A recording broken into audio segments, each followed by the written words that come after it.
Hello बच्चों, जैसा कि कल आपने देखा था, कल के लेक्चर में हमने बिलियन और उसके टाइप्स के बारे में बताया था। आज उससे आगे के टॉपिक के बारे में पढ़ेंगे जिसका नाम है बिलियन का सांद्रण, concentration of solution. Concentration of solution का मतलब क्या होता है, इसका सबसे पहले इसको हम समझने के लिए इसके डिफिनेशन पर आते हैं। तो डिफिनेशन को थोड़ा ध्यान से सुनिएगा। किसी भी बिलियन में विलय के घुले हुए संख्याओं को बिलियन का सांद्रण कहते हैं। मतलब साफ है कि किसी भी बिलियन में विलय की जितनी मात्रा घुलती है वही उस बिलियन का क्या कहलाता है, सांद्रण कहलाता है। या विलय की जितनी संख्या बिलियन में घुली हुई है उसको हम बिलियन का सांद्रण कहते हैं। इसे बिलियन के सांद्रण को समझने के लिए हम आपको यहाँ पर इसके सबसे पहले सांद्रण को कैसे ज्ञात किया जाता है उसके बारे में आपको बताते हैं। तो बिलियन का सांद्रण जो है उसको सामान्यतः जो है वो अलग अलग रूपों में निरूपित किया जाता है, जिसमें सबसे पहला जो निरूपण है वो है आपका as form of percentage. As form of percentage, इसका मतलब होता है प्रतिशत के रूप में। ठीक उसी तरीके से दूसरा जो है वो है मोलारिटी, जिसको हम लोग कहते हैं मोलरता। तीसरा जो है वो है मोलालिटी, जिसको कहते हैं मोललता। इसके बाद जो चौथा टर्म है इसका वो है मोल फ्रैक्शन, जिसको हम लोग हिंदी में मोल अंश या मोल प्रभाज, दोनों में से आप कुछ भी इसको कह सकते हैं। और जो पांचवा है वो है आपका नॉर्मलिटी, जिसको हम लोग हिंदी में नॉर्मलता या सामान्यता कहते हैं।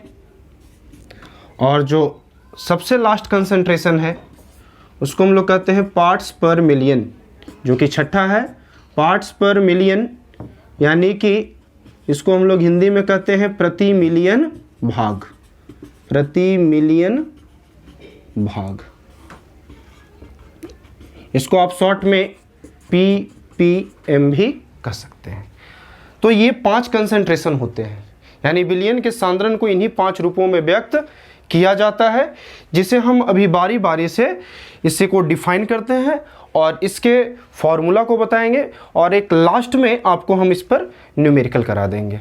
ठीक है, तो सबसे पहला जो कंसंट्रेशन को हम लोग निकालने का जो तरीका है बिलियन के सांद्रण का, उसे हम कहते हैं एज फॉर्म ऑफ परसेंटेज, प्रतिशत के रूप में। देखो, प्रतिशत के रूप में बिलियन के सांद्रण को हम लोग 3 तरीके से बताते हैं। पहला द्रव्यमान प्रतिशत के रूप में, दूसरा आयतन प्रतिशत के रूप में, और तीसरा द्रव्यमान आयतन दोनों के प्रतिशत में। जैसे आपको हम यहाँ पर सबको बारी बारी से डिफाइन करेंगे, तो सबसे पहले हम आपको बताते हैं as form of mass percentage. As form of mass percentage, इसका मतलब होता है द्रव्यमान प्रतिशत के रूप में। द्रव्यमान प्रतिशत का मतलब क्या होता है, तो देखो बच्चों, इसमें जो डिफिनेशन है इसका थोड़ा ध्यान से सुनिएगा। किसी भी बिलियन के प्रत्येक 100 ग्राम द्रव्यमान में घुले हुए विलय के द्रव्यमान को द्रव्यमान प्रतिशत के रूप में सांद्रण कहा जाता है। ठीक है, इसको हम यहाँ पर एक एग्जाम्पल से स्पष्ट करते हैं। जैसे अगर हम आपसे कहें कि 10% ग्लूकोज का जलीय विलयन, हमने क्या कहा, 10% ग्लूकोज का जलीय विलयन, इसका मतलब क्या होगा, 10% ग्लूकोज का जलीय विलयन का मतलब है बाबू, इसे अगर हम द्रव्यमान के विचार से अगर इसका हम अर्थ लिखें तो इसका मतलब है कि देखो, जलीय विलयन है, इसका मतलब साफ है कि ग्लूकोज जल में घुल रहा है, यानी ग्लूकोज विलय है, जल विलायक है, और ग्लूकोज और जल से मिलकर बना है ग्लूकोज का जलीय विलयन। तो विलयन में 10% ग्लूकोज, इसका मतलब साफ है कि विलयन जो है उसका अगर हम द्रव्यमान यहाँ पर बताएं तो विलयन अपने आप में 100% है, और अगर द्रव्यमान उसको हम दिखाते हैं तो 100 ग्राम हो जाएगा। ठीक उसी तरीके से अगर इसमें हम ग्लूकोज का द्रव्यमान बताएंगे तो ग्लूकोज का द्रव्यमान कितना हो जाएगा, 10%, तो 100 का 10% कितना, 10 ग्राम। और ये जलीय विलयन है, यानी कि ग्लूकोज के साथ इसमें कौन मौजूद है, जल। तो जल का द्रव्यमान कितना हो जाएगा, तो हमने कल आपको बताया था नोट पॉइंट में कि विलय प्लस विलायक इज इक्वल टू विलयन। तो इसमें विलय कौन है, ग्लूकोज, और विलायक कौन है, जल, और विलयन आपको पता है। तो अगर विलय प्लस विलायक इज इक्वल टू विलयन होता है तो विलायक इज इक्वल टू क्या हो जाएगा, विलयन माइनस विलय, यानी 100 माइनस 10 यानी कि 90 ग्राम उसमें क्या मौजूद है, जल मौजूद है। ठीक इसी तरह से दूसरे कंसंट्रेशन जो होते हैं उसको हम कहते हैं as form of volume percentage. क्या कहते हैं, as form of volume percentage. इसका मतलब होता है आयतन प्रतिशत के रूप में। आयतन प्रतिशत, देखो प्रतिशत के रूप में सांद्रण को दिखाने के लिए हम लोग द्रव्यमान और आयतन दोनों का सहारा लेते हैं। तो आयतन प्रतिशत के रूप में थोड़ा सा बस डिफिनेशन चेंज कर देना है। इसमें क्या बताना है आपको कि आयतन के विचार से किसी भी विलयन के प्रत्येक 100 मिलीलीटर आयतन में घुले हुए विलय के आयतन को आयतन प्रतिशत के रूप में सांद्रण कहते हैं। जैसा कि इसे भी हम एग्जाम्पल से स्पष्ट कर सकते हैं। इसके लिए हम आपको एग्जाम्पल देते हैं। जैसे अगर हमने लिखा कि 20% जो है O2 जो है वो वायु में है, यानी कि 20% ऑक्सीजन हवा में है। अगर इसका अर्थ आपको बताना है किसके हिसाब से, आयतन के विचार से, तो क्या बताओगे कि यहाँ पर वायु का जो आयतन लिया गया है वो कितना है, 100 ml है, और जो इसमें O2 का आयतन यानी जो ऑक्सीजन का आयतन है वो कितना हो जाएगा, 100 का 20% यानी कि 20 ml। और आपको पता है वायु गैसों का मिश्रण है, तो बाकी जो अन्य गैस है इसमें उसके आयतन कितने हो जाएंगे, तो अन्य गैस का आयतन हो जाएगा आपका कितना, तो 100 माइनस 20 यानी कि 80 ml। तो ये हो गया आयतन प्रतिशत के रूप में विलयन का सांद्रण। ठीक है, अब जो तीसरा जो है प्रतिशत के रूप में सांद्रण में, इसमें हम लोग बताएंगे द्रव्यमान आयतन प्रतिशत के रूप में सांद्रण, यानी कि सांद्रण को हम द्रव्यमान और आयतन दोनों को एक साथ हम प्रतिशत के रूप में दिखा सकते हैं। जैसे अगर आपसे हमने कहा बाबू, एक एग्जाम्पल के तौर पर यहाँ हमने लिया कि अगर हम कहते हैं आपको कि 20% पोटेशियम आयोडाइड का जलीय विलयन, और वहाँ पर आपको एक चीज़ ध्यान दीजिएगा, आपके जो क्वेश्चन पूछे जाएंगे या जो भी आपके लिए ऐसा अगर स्टेटमेंट आएगा तो उसमें एक चीज़ वहाँ पर ब्रैकेट में दिया रहेगा, यहाँ दिया रहेगा आपको कि ये द्रव्यमान आयतन के विचार से है, यानी कि इसमें दोनों का विचार रखा गया है, द्रव्यमान का भी और आयतन का भी। और वहाँ पर शॉर्टकट ऐसे कर देता है W/V, यानी कि वेट बाय वॉल्यूम। यहाँ वेट और वॉल्यूम दोनों के हिसाब से यहाँ पर बताया जा रहा है। तो अगर ऐसे स्टेटमेंट का अगर आपको अर्थ निकालना हो बाबू, तो आप इसमें क्या बताओगे कि जो विलयन है अगर आप उसका आयतन लोगे तो कितना होगा, विलयन का आयतन 100 ml हो जाएगा, और उसमें अगर आप पोटेशियम आयोडाइड का जो है द्रव्यमान बताओगे तो वो कितना हो जाएगा, 100 का 20% यानी कि 20 ग्राम होगा। यानी कि आप दोनों एक साथ इंडिकेट कर सकते हैं। और जलीय विलयन है यानी कि यहाँ पर आप जल का जो है वो अगर आप द्रव्यमान लोगे तो कितना हो जाएगा, 100 माइनस 20 यानी कि 80 ग्राम हो जाएगा। यानी कि आप वेट और वॉल्यूम दोनों को एक साथ दिखा सकते हैं, और ऐसे सांद्रण को हम द्रव्यमान प्रतिशत के रूप में सांद्रण कहते हैं।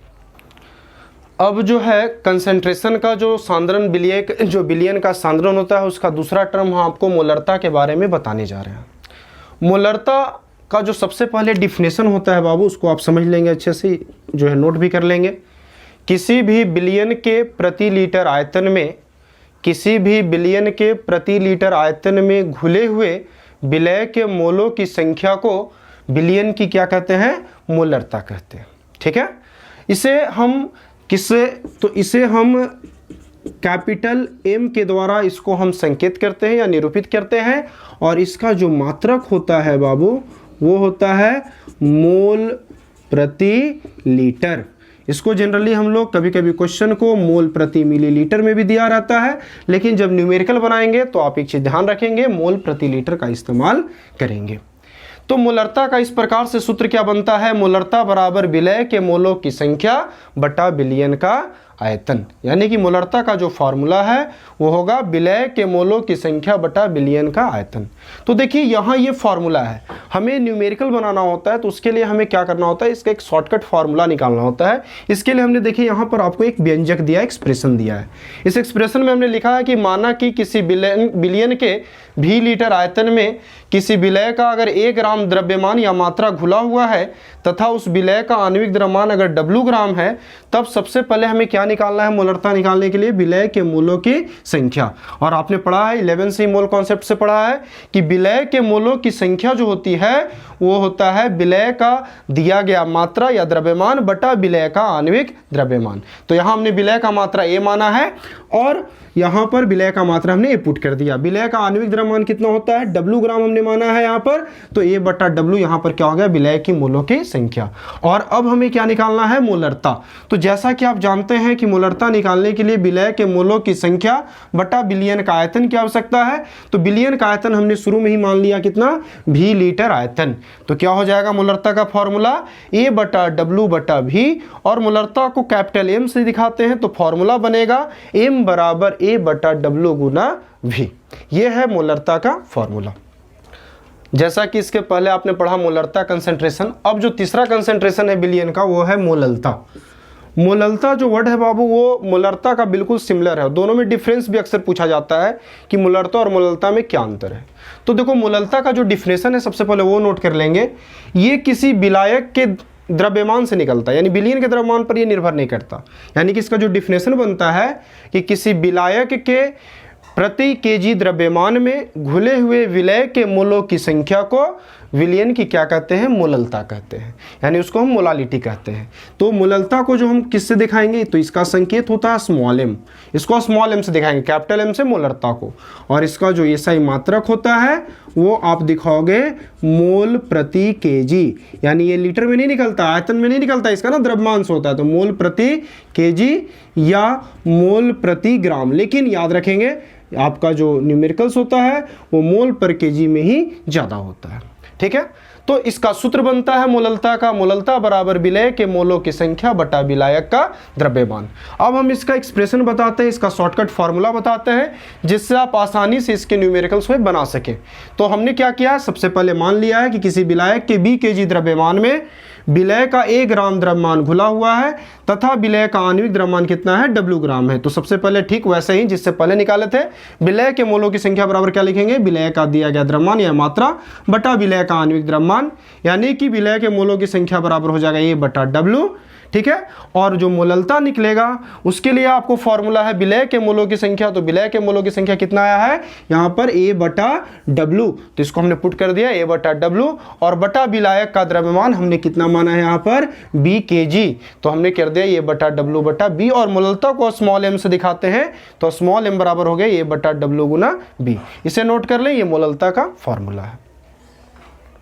अब इसके बाद जो चौथा कंसंट्रेशन है वो है मोल प्रभाज या मोल अंश। इसको आप दोनों कर सकते हो, मोल प्रभाज या मोल अंश। तो सबसे पहले इसका डिफिनेशन नोट करेंगे। तो इसका डिफिनेशन क्या कहता है बाबू कि किसी भी विलयन में विलय एवं विलायक के मोलों की संख्या तथा विलयन के कुल मोलों की संख्या के अनुपात को हम लोग क्या कहते हैं, विलय और विलायक का मोल अंश या मोल प्रभाज कहते हैं। एक चीज़ हमेशा याद रखिएगा, मोल प्रभाज डायरेक्टली हम लोग किसी विलयन का नहीं निकालते हैं, हम लोग क्या निकालते हैं, तो विलय और विलायक का। तो देखो इसको हम लोग संकेत किससे देते हैं बाबू, तो मोल फ्रैक्शन का जो संकेत होता है वो x होता है, और जो इसका एसआई मात्रक है वो इसका एसआई मात्रक कुछ नहीं होता है। इसका रीजन है, नहीं होने का रीजन है क्योंकि ये क्या है, एक अनुपातिक राशि है। ये क्या है, एक अनुपातिक राशि है, और इसलिए इसका कोई भी मात्रक नहीं दिया गया है, कोई भी मात्रक नहीं होता है। सबसे पहले अब इसका हम सूत्र जानेंगे। तो विलय का मोल अंश बराबर होता है विलय के मोलों की संख्या बटा विलयन के कुल मोलों की संख्या। ठीक उसी तरह से विलायक का निकालेंगे तो विलायक के मोलों की संख्या बटा विलयन के कुल मोलों की संख्या। देखो बाबू इसको हम लोग न्यूमेरिकल जब इस पर बनाएंगे तो इसके लिए आपको एक्सप्रेशन की आवश्यकता होगी, व्यंजक की आवश्यकता होगी। तो व्यंजक में आपको सबसे पहले क्या करना पड़ेगा, तो मानना पड़ेगा, हम यहाँ पर मान लेते हैं कि किसी विलयन में विलय और विलायक के जो मोलों की संख्या है वो स्मॉल n और क्या है, कैपिटल N है। ठीक है, तो विलयन के टोटल मोल कितने होंगे, तो आपको पता है कि विलयन जो होता है विलय और विलायक से मिलकर बनता है, तो इसलिए विलयन के कुल मोलों की संख्या बराबर हो जाएगा small n plus capital N। और यहाँ पर जब विलयन की कुल मोलों की संख्या हम निकाल लेंगे तो हम लिख सकते हैं अतः विलय का मोल अंश यानी मोल प्रभाज बराबर x सॉल्यूट, x से इंडिकेट करते हैं और सॉल्यूट किसको कहते हैं, विलय को। तो x सॉल्यूट का जो फॉर्मूला बनेगा विलय के मोलों की संख्या, यानी कि विलय के मोलों की संख्या कितना था, यहाँ देखिए स्मॉल n, तो हमने स्मॉल n रख दिया, और विलयन की मोलों की संख्या कितना था, small n plus capital n, तो बटा में हमने स्मॉल n प्लस कैपिटल रख दिया। ठीक उसी तरह से विलायक का मोल अंश जो है वो कैसे निकालेंगे, तो विलायक के मोलों की संख्या यानी कैपिटल n बटा विलयन की मोलों की संख्या small n plus capital n होगा, ये फॉर्मूला है। अब देखो विलयन का जब हम मोल प्रभाज विलय और विलायक के द्वारा निकालते हैं, तो अब आपको हम एक स्पेशल नोट पॉइंट बताने जा रहे हैं, बड़ा ध्यान से इसको सुनिएगा और ध्यान दीजिएगा, ऑब्जेक्टिव में बहुत काम देता है। किसी भी विलयन का जो मोल प्रभाज होता है वो हमेशा एक होता है, न एक से ज़्यादा न एक से कम होता है। अब आपको लगेगा इसका क्या प्रमाण है, इसका क्या प्रूफ है, तो हम इसका प्रूफ भी बता देते हैं कि जैसे विलयन का अगर मोल प्रभाज आप निकालोगे बाबू, तो वो कैसे निकालोगे, विलय का मोल प्रभाज प्लस विलायक का मोल प्रभाज, और विलय का मोल प्रभाज कितना होता है, small n by small n plus capital n, और विलायक का क्या हो जाएगा, capital n by small n plus capital n। दोनों का एलसीएम ले लेंगे, small n plus capital n बटा small n plus capital n cut जाएगा, और यहाँ पर क्या आ जाएगा, एक, यानी कि विलयन का हमेशा याद रखना है मोल प्रभाज कितना होता है, तो एक होता है। जैसा कि आपको अभी तक हमने 4 सांद्रण आपको हमने बता दिया। अब इसके बाद हम लोग यहाँ पर कुछ न्यूमेरिकल्स पढ़ेंगे, जिसमें आपको एक एनसीईआरटी का इंपॉर्टेंट न्यूमेरिकल्स बता रहे हैं बच्चों। इसमें सबसे जो इंपॉर्टेंट न्यूमेरिकल है वो इसलिए क्योंकि इसमें आपको मोलरता, मोललता, मोलंश और प्रतिशत, जो अभी तक हम 4 सांद्रण पढ़ाए हैं, सबका इसमें यूज हो जाएगा।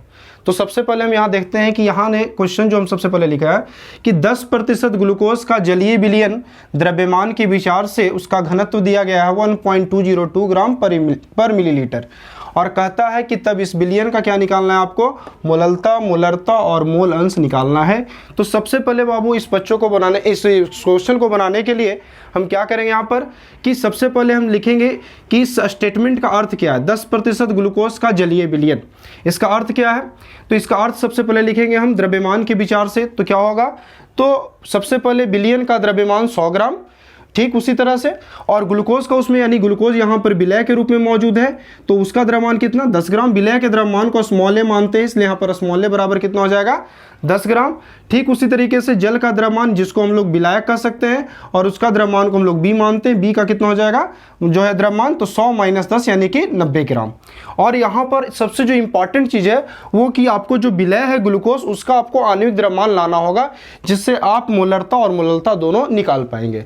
तो ग्लूकोज का आणविक द्रव्यमान लिखने के लिए हम सबसे पहले क्या लिखेंगे, तो ग्लूकोज का फॉर्मूला लिखेंगे, तो C6H12O6 ये ग्लूकोज का फॉर्मूला होता है। तो यहाँ पर हम आणविक द्रव्यमान कैसे निकालते हैं बच्चों, आपको पता है, इसमें हम कार्बन का द्रव्यमान, तो कार्बन का 6 परमाणु है, तो कार्बन का 1 परमाणु का द्रव्यमान 12, तो 12 है, तो यानी कि ग्लूकोज का जब द्रव्यमान हम लिखेंगे यहाँ पर, तो 12 × 6 प्लस हाइड्रोजन का 1 होता है 1 × 12 प्लस ऑक्सीजन का 16 होता है, तो 16 × 6, और इसको आप जब आप जोड़ोगे तो 22, इसको 12, और इसका जो हो जाएगा कितना हो जाएगा, तो इसका हो जाएगा 96 हो जाएगा। यानी कि कहने का मतलब है कि जब आप इसको ऐड करोगे तो वो कितना हो जाता है 180 ग्राम, यानी कि 180 ग्राम हो जाता है। ठीक है, अब इसके बाद जो है 180 ग्राम जो पर मोल देख रहे हैं आप, वो हमने क्या लिख दिया, आणविक द्रव्यमान लिख दिया। अब इसके बाद मोललता लिखते हैं, तो मोललता का फॉर्मूला होता है M = A/W × B, ये केजी में फॉर्मूला होता है। बाबू आपको दिया गया किस में है, ग्राम में, तो ग्राम में कैसे निकालोगे, तो ग्राम के लिए फॉर्मूला हमने क्या कर दिया, ऊपर में 1000 से मल्टीप्लाई कर दिया, तो M = A/W × A जो है B, और ऊपर में 1000 से मल्टीप्लाई किया, और A और W और B का फॉर्मूला हमने रख दिया, और इस हिसाब से इसका फॉर्मूला का वैल्यू जो है मोललता का कितना जाता है 0.617 मोल पर केजी। ठीक उसी तरह से मोलरता निकालेंगे, तो आपको पता है बच्चों की मोलरता निकालने के लिए विलयन का आपको आयतन ज्ञात होना चाहिए।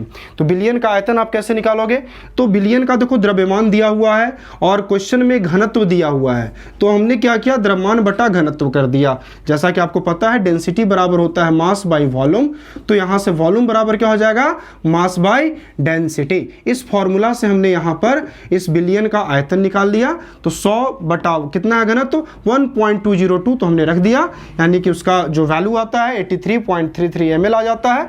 अब हम मोलरता का फॉर्मूला कैपिटल M बराबर लगाएंगे A/W इंटू V। ये लीटर में फॉर्मूला होता है, इसको मिलीलीटर में चेंज करने के लिए हम क्या करेंगे 1000 से मल्टीप्लाई कर देंगे, तो यहाँ पर फॉर्मूला जो बन जाता है वो A गुना 1000 बटा W गुना V, और जब वैल्यू रख देते हैं A, W और V का, तो इसका आंसर आ जाता है 0.666 मोल पर लीटर। तो हमने दो इसमें आपको सॉल्व कर दिया, मोललता और मोलरता। अब इसको हम बताएंगे इससे आगे मोल प्रभाज के बारे में। अब इसके बाद जैसा कि हमने क्वेश्चन का 2 सेक्शन निकाल लिया, मोलरता और मोललता, तो अब इसके बाद हम लोग जो इस क्वेश्चन का तीसरा टर्म है मोल प्रभाज उसको निकालेंगे। तो मोल प्रभाज कैसे निकालेंगे, तो इसके लिए आपको विलय और विलायक के मोलों की संख्या का जानकारी होना चाहिए। तो हमारा इस क्वेश्चन में विलय कौन था, ग्लूकोज, तो हम सबसे पहले ग्लूकोज के मोलों की संख्या निकाल लेते हैं।